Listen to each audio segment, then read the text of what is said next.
Ku munsi w'ejo hashize ku itariki 22 Mutarama 2026 umuhanzi Itayiwacu Bruce cyangwa se Bruce Melody yahagurutse ku kibuga cy'indege mpuzamahanga cya Kigali i Kanombe. Yari yerekeje mu gihugu cya Kenya aho yaragiye gupromotinga cyangwa se kumenyekanisha indirimbo yiwe yitwa Pom Pom yasohoranye n'umuhanzi Diamond Platnumz na Brown Joel mu gihugu cya Nigeria. Iyi ndirimbo iri gukundwa n'abatari bake kuva yasohoka, indirimbo imaze kugaragaza impinduka cyane cyane mu mibare yayo ndetse n'abayireba ku mbuga nkoranyambaga z'umuhanzi Bruce Melody cyane cyane kandi naho acururiza umuziki kenshi na kenshi. Iri mu ndirimbo yakiriwe mu ndirimbo zidasanzwe ndetse ikomeza kugaragarizwa urukundo n'abafana bayo. Umuhanzi Bruce Melody rero agiye muri Kenya kubera yuko nagaru bwa mbere agiyeyo, cyane yuko bafitanye collabo n'umuhanzi w'umunyakenya Khaligraph Jones banahuriye muri Coke Studio 2017. Nyuma yaho baza gukora indirimbo yitwa Sawa Sawa nayo yakunzwe n'abatari bake. Umuhanzi Itayiwacu Bruce Melody afite connection muri Kenya kubera ko amaze kugira abaturage batari bake bamukunda ndetse bamwe na bamwe banumva n'ibihangano byiwe kuri Spotify ndetse no zimbuga nkoranyambaga. Imibare myinshi yiganjemo abanyakenya. Bruce Melody ukundwa n'abatari bake by'umwihariko higanjemo urubyiruko, n'umuhanzi ugomeje kugaragaza igikundiro mu Rwanda ndetse no ku ruhando mpuzamahanga, cyane yuko agomeza kwivugira ko ari we 001 cyangwa se ari we nimero ya mbere,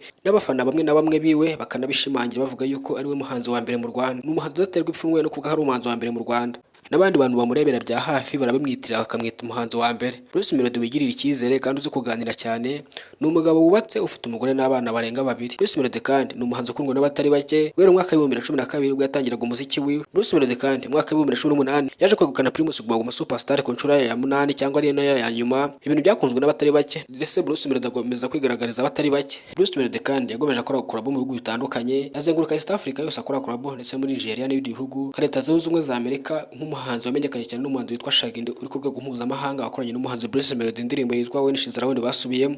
Bruce Melody yagomeje kugaragaza ko ari umuhanzi w'umunyabigwi ndetse ukunzwe n'abatari bake mu Rwanda ndetse no ku ruhando mpuzamahanga, cyane yuko ari gufata idarapo ry'umuziki w'u Rwanda akarishyira ku rwego mpuzamahanga. Bruce Melody kandi ikinazweho nuko ari we muhanzi uhanganye n'umuhanzi The Ben mugenzi we, umwe yita uwa mbere undi akiyita uwa mbere kandi abafana babo niko intambara ibikomeye cyane. Bruce Melody kandi ni umuhanzi ugomeje gukundwa n'abatari bake, cyane yuko umwaka ushize yasohoye album yitwa Colorful Generation, album ikubiyemo indirimbo zakunzwe n'abatari bake by'umwihariko abafana biwe. Akandi gashya nuko indirimbo yitwa Pom Pom Bruce Melody agomeje kuvuga yuko iyi ndirimbo yashoweho arenga 100,000 by'amadolari Leta Zunze Ubumwe za Amerika, ubwo mu Banyarwanda ni nka miliyoni zirenga 140 z'amafaranga y'u Rwanda. Biri mu bintu byatumye abantu batangara barumirwa bibaza impamvu Bruce Melody yabikoze. Gusa iyo ushaka kubona byinshi ushora byinshi. Bruce Melody yagomeje kuvuga yuko amafaranga agaruka, cyane yuko agomeza gutanga icyizere ko umuziki nyarwanda uri kugera ku ruhando mpuzamahanga, aho umuhanzi adatinya gushora amafaranga arenga miliyoni 50 kandi abizi neza ko nyuma y'igihe runaka azazigaruza. Hano wisanze ni ku Taifa Rwanda, dukurikirane umunsi ku munsi. Nitwa Elise Taifa, ndabashimiye cyane, Imana ibarinde.